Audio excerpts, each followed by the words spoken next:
Welcome to Layer the Alchemist, and on today's episode, let's discuss AC/DC and their 1988 album, Blow Up Your Video. This is kind of an interesting, sort of, I don't want to say forgotten record, because it was really successful at the time, but it's not one that people usually talk a lot about. It lands kind of low on people's lists when they're ranking the albums. And this came at an interesting time for me. I've talked about this on the channel. Two things: how AC/DC was like the band that got me into hard rock and heavy metal, and how right around, like, I graduated high school in 88, so really like late 88, 89, I started drifting away from metal. But I still followed AC/DC because they were like my band. And I remember getting this album when it came out. I really liked Fly on the Wall. I know that that's an album that a lot of people don't like. I do admit that the mix is very flawed on that record. It's very kind of muffled. Brian Johnson's vocals sounds like there's something wrong with his vocals. He's way back in the mix and there's like a lot of effects on it.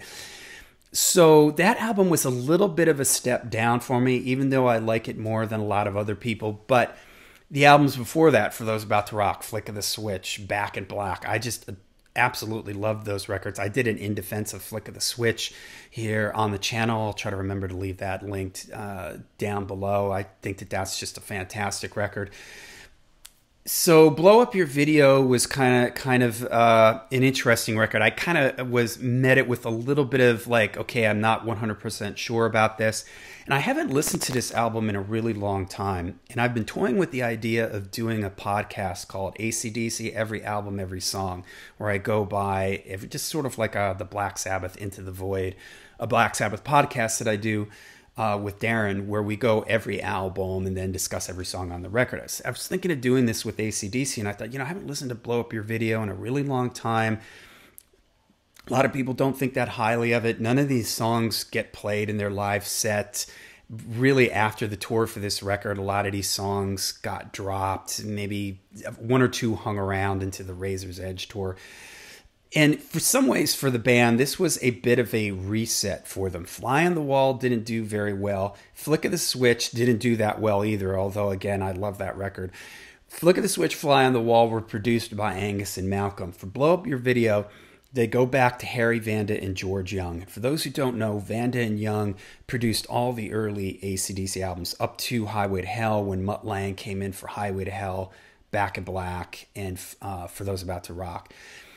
George Young, part of Harry Vanda, George Young. George Young is the older brother of Angus and Malcolm, and he came from this band, the Easy Beats, very successful, took Angus and Malcolm under his wing, kind of mentored them, the band AC/DC early on, and kind of was a big part of shaping the sound and everything about AC/DC in the early days. So they go back to them, probably trying to do a reset here, kind of capture some of the early magic that they had in the 70s.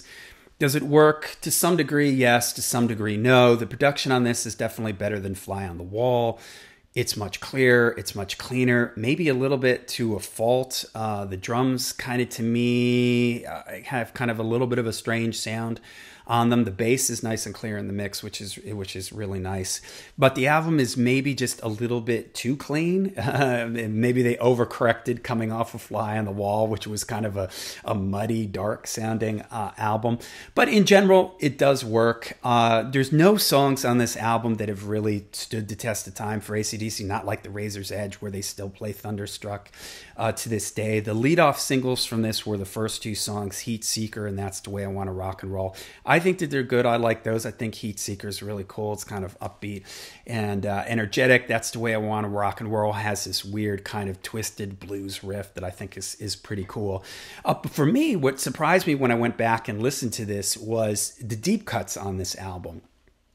Mean Streak, for instance, I think is really cool. It's got sort of this funky, laid-back groove to it. I think Brian Johnson actually sounds good on this album. My memory of it was that this is where he started to lose his voice. But as I listened to it again, I was like, actually, Brian sounds pretty good on this. He may not sound like he did on Back in Black and Flick of the Switch and For Those About to Rock, but I thought he sounded better than he did on Fly on the Wall, which kind of sounds like he had maybe blown his voice out when they were recording Fly on the Wall.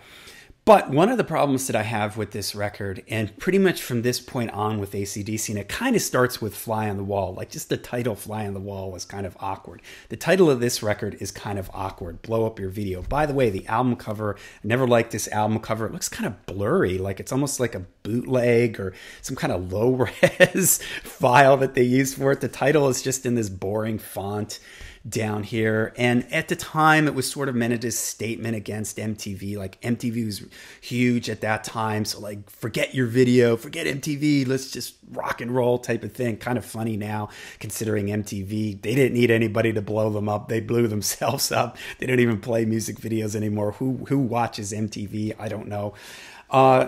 So yeah, the title kind of strange. Gosh, man, and even as I look at it now, it looks like the font, the title isn't even centered properly. I don't know. But again, back cover is kind of boring. They had videos for Heatseeker. That's the way I want to rock and roll. It did get played a lot on MTV. But the song, the lyrics and everything start getting very forgettable. Let's put it that way. And hey, AC/DC, they were never poets, Shakespeare, but at least during the Bond era and on Back in Black, and for those about to rock to a certain degree, the titles were kind of catchy and cool sounding and engaging and unique. Here they get just real kind of like some of these songs sound like titles you would use before you have a real title. Like, we don't know what to call it. Let's call it Go Zone. And this is one of the songs on the record that's a little bit forgettable for me, a little bit throwaway, although the kind of the riff, like especially the one that Malcolm's playing in this, is really kind of quirky and weird for AC/DC. So I give them credit. It sounds like they were trying to do some different things on this record. A lot of times it works, sometimes it doesn't. Go Zone doesn't work for me. Kiss and Dynamite, this one I really like. I like the chorus in this one. I like the vibe of this one. It's got kind of a nasty kind of main groove to it. I love the part where the drums and the bass kick in and they're sort of chugging along and that verse and that main riff is going. It just makes it sound like really kind of nasty and cool.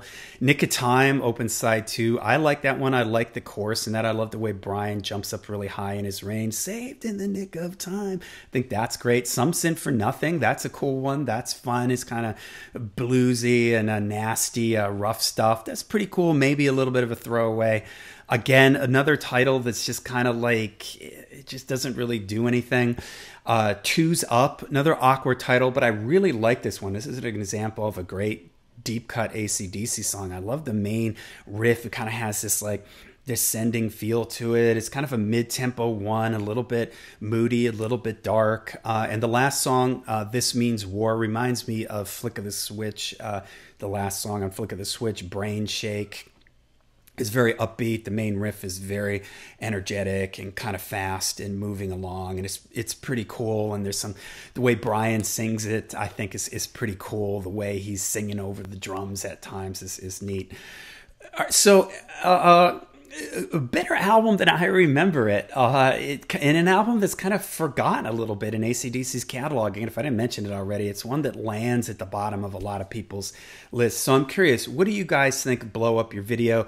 This was the last time I would get Razor's Edge when it came out, but I was starting to get a little shaky with AC/DC, even though, again, they were my band and I felt like obligated to always buy the new AC/DC record.